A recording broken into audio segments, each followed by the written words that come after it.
guys, it's Ashley. Doesn't my pink eyeshadow go wonderfully with my Hamilton sweatshirt? Huh?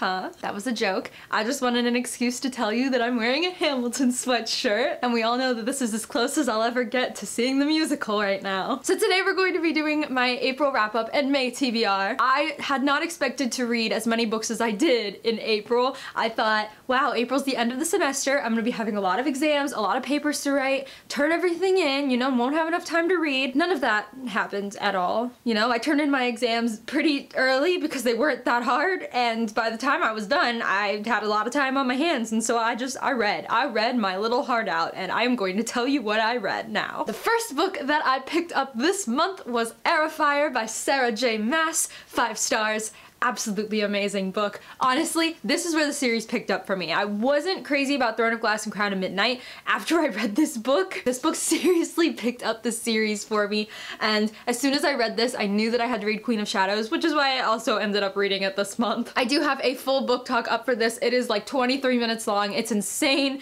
and it goes over everything that I wanted to say about this book, so I will leave that link down below if you guys are interested in checking it out. The next book that I read this month was one that I received from the author for review, and that is The Crimson Throne by Christy Stallard. I gave this one 3.5 out of 5 stars. I really enjoyed it, but there was just like one big thing that I could not get over for some reason, and so I'll go over that in 1 second. So The Crimson Throne follows this girl Sadie Carlisle, who resides in Section 18 of the US, because in this book it's kind of a dystopian world where supernatural creatures have taken over and all the humans are huddled together in different sections of the US. So she resides in Section 18, but after a raid one night she's captured and brought to like some vampire lair kind of thing, and she meets this boy named Peter who ends up being a supernatural creature himself that she had never heard about before, and she teams up with his friends to kind of fight these dark creatures. There ends up being like this war, and there's a cliffhanger, and it really makes me interested to know what's gonna happen in the next book. So if there's going to be a next book, feels like there is, based on how this one ended, I would be interested in just to see where the story goes. Now what I really enjoyed about this book is that it was highly addictive. All times of the day I wanted to know what was gonna happen next in the book, and so I always found myself picking up my, you know, iPad and reading through the ebook as fast as I could. But the one thing that I really could not get over was the insta-love. Some people really enjoy insta-love. Sometimes I like it and sometimes I don't. The best that I can explain the reason why I wasn't into the insta-love that I saw in The Crimson Throne was probably because Peter was a supernatural creature that she had never heard of before, and so she fell in love with him so quickly despite that. Like, she'd never heard of this creature existing before, and you know, she trusts him really quickly, which I can understand because he's offering her, you know, like this safety and, you know, this way to fight against everybody else, but just falling in love with him that quickly. And she also doesn't really question a lot of the stuff that, you know, she's going along with. She's like, yeah, fighting against the bad guys. We're good. Let's go. It was just, I think, a combination of things put together that made the insta-love not so, you know, enjoyable to read, but the story itself, despite the romance, was really good, and so I really enjoyed that aspect. And I definitely recommend this if you're into dystopian, or if you like, you know, that supernatural creature side of stories, then definitely pick this one up because it's really addictive and it's a fun read. The next book that I ended up picking up, like I told you guys I would, was A Court of Mist and Fury by Sarah J. Maas. There's really no way I can explain how much I loved this book. I do have a like 25-minute book talk that I'll also leave linked down below if you want to know more of my in-depth thoughts on it. I just yes.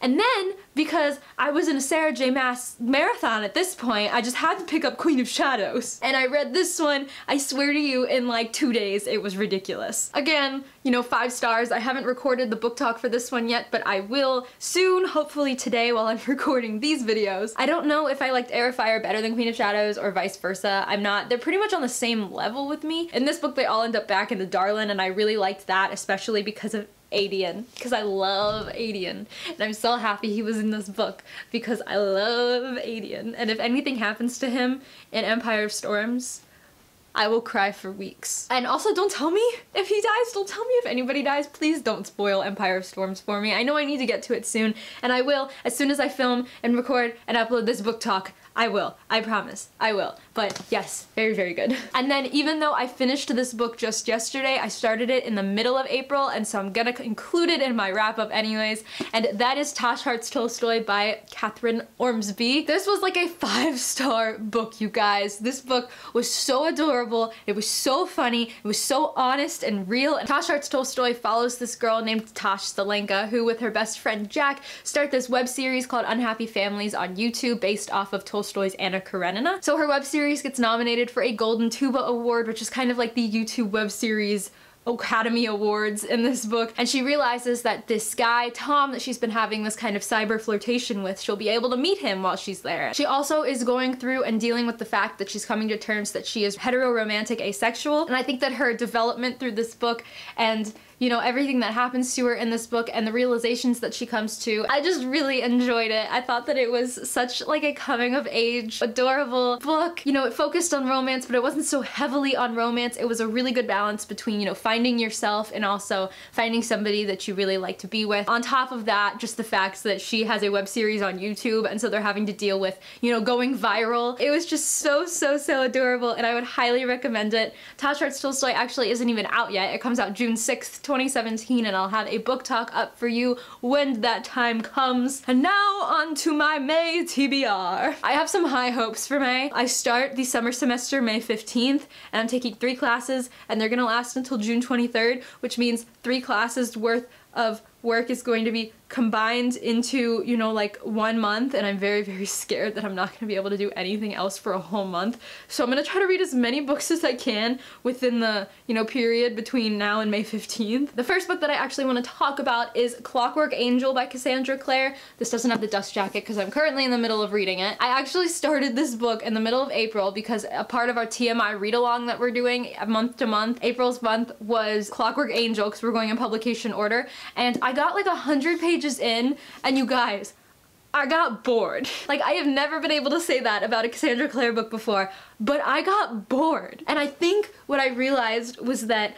I know the backstory of what happens in the Infernal Devices, and the fact that, you know, the first 100 pages is just Tessa trying to come to terms with what's happening and the history of this world and how she's gonna, you know, like go into this world and what she is and who she is, and like, I just got really bored because I already knew all of that. And so I think that's why I stopped, you know, like 100 pages in. But I'm gonna finish it this month so that, you know, when our live show comes along, I'll be there and we'll have read this, and then hopefully the story will, you know, pick up to things that I don't remember at this point. And while we're on the subject of our TMI read-along, I just wanted to say that we won't be having a live show for May, but we'll be having a double live show kind of thing for June. So 1 live show in June for Clockwork Angel and City of Fallen Angels, and we'll be doing, you know, the 1 live show every 2 books for the rest of the series, because I feel like we'd have more to talk about if we did it that way, and I will give you the date of that June live show when we have it. The next book I already finished, and I'm pretty sure a majority of you guys already know what this book is. That is A Court of Wings and Ruin by Sarah J Maas. Yes, I was that crazy person who bought the ebook at midnight when the book came out and read like 200 pages of it until 4 a.m. that morning. Yes, that was me. And then 2 days later, I still didn't have the hard copy of the book because my Walmart refused to put them out. They said they had 2 boxes in the back. They weren't gonna put them out before the release date, and I understood that. But 2 days after the release date, and you still refuse to put them out? What is happening? But anyways, yes, 5 stars. Very great. I laughed, I cried. One thing that I do want to say is that she did leave a lot of things unanswered or open, and I know